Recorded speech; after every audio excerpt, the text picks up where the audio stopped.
The first thing she noticed was the cold, not on her skin but across her scalp. Claire reached up instinctively. Instead of the familiar weight of shoulder-length hair, her fingertips met rough stubble. She sat upright so fast the blanket slid to the floor. For a few seconds, she searched the room for an explanation that made sense. A prank, a nightmare, anything. Then she saw uneven strands of brown hair scattered across her pillow. She walked into the kitchen without speaking. Her mother was arranging flowers into glass vases, humming softly. Her father looked up from his coffee. "What happened?" Claire asked, her voice barely above a whisper. Her mother didn't flinch. "I cut it." Claire stared. "You were asleep. I know why." Her mother placed another flower into a vase, as if discussing the weather. "'Cause tomorrow is your sister's wedding. Emily deserves to be the prettiest woman there. Always draw attention without trying. This balances things."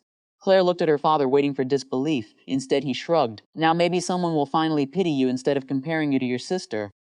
The room fell silent. Neither of them seemed embarrassed. They expected tears. They expected shouting. They expected another family argument they could dismiss as Claire being dramatic. Instead, she quietly returned to her room and locked the door. She stood in front of the mirror for a long time. The haircut itself hurt. What settled deepest was the realization that they believed they had every right to decide what happened to her body while she slept. She picked up her phone. Without rushing, she photographed her scalp from every angle. She took pictures of the hair on her pillow, the electric clippers left carelessly in the laundry room, and wrote down everything she remembered while the timeline was fresh.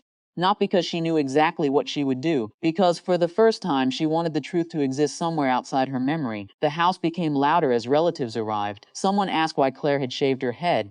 Her mother smiled politely.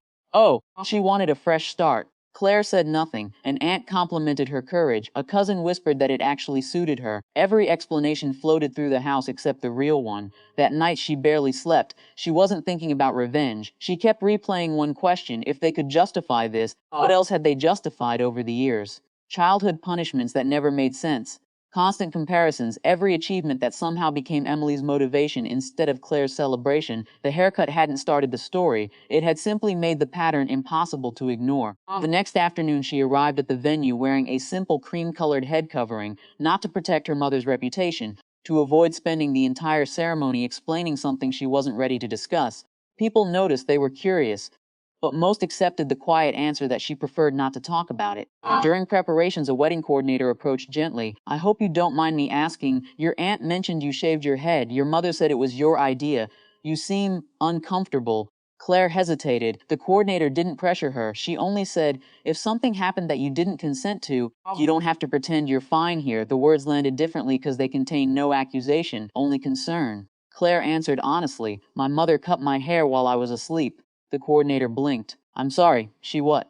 Within minutes, the venue manager joined the conversation. They asked Claire if she wanted privacy. For the first time that weekend, someone asked what she wanted. She nodded. Because the incident involved unwanted physical contact while she had been asleep, the manager followed venue policy and contacted local authorities to ensure her safety and document what had happened. Officers arrived quietly. There was no dramatic interruption of the ceremony, no flashing lights, no public spectacle. They simply requested a private room. Claire's parents attempted to follow. One officer politely stopped them.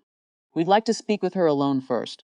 Those words changed the room more than anyone's raised voice could have. Inside the office, Claire explained everything. No one interrupted. No one corrected her memories. No one told her she was overreacting. The officers photographed her scalp, reviewed the pictures she'd already taken, and documented her statement. They explained her options without pushing her toward any particular decision. When the conversation ended, one officer handed her a copy of the incident information. "This belongs to you," he said. It was only a few pages, yet it felt heavier than every family argument she'd ever carried. Outside, the wedding continued. Music played, guests laughed, but something invisible had shifted. Her parents could no longer insist the event had been harmless family discipline. Someone outside the family had listened. Someone had recorded it. Someone had treated it as her experience, not theirs. Claire stayed for the ceremony. She congratulated Emily sincerely. Her sister looked exhausted more than happy. Neither of them spoke about the haircut. There would be time, someday, for harder conversations, or perhaps there wouldn't. Not every relationship survives the truth. A week later, Claire signed a lease for a small apartment across town. It wasn't luxurious. It was quiet. Months passed. Soft strands of hair slowly returned, uneven at first, then fuller with time. She sometimes caught herself touching it absent-mindedly, not to remember what had been taken, to notice what had grown back. The official report remained in a folder she rarely opened. She didn't keep it because she wanted punishment. She kept it because it marked the first day someone had looked at her without asking whether preserving the family's comforts mattered more than preserving her dignity. Her hair grew back. More slowly, so did her trust. Only one of those had ever been guaranteed.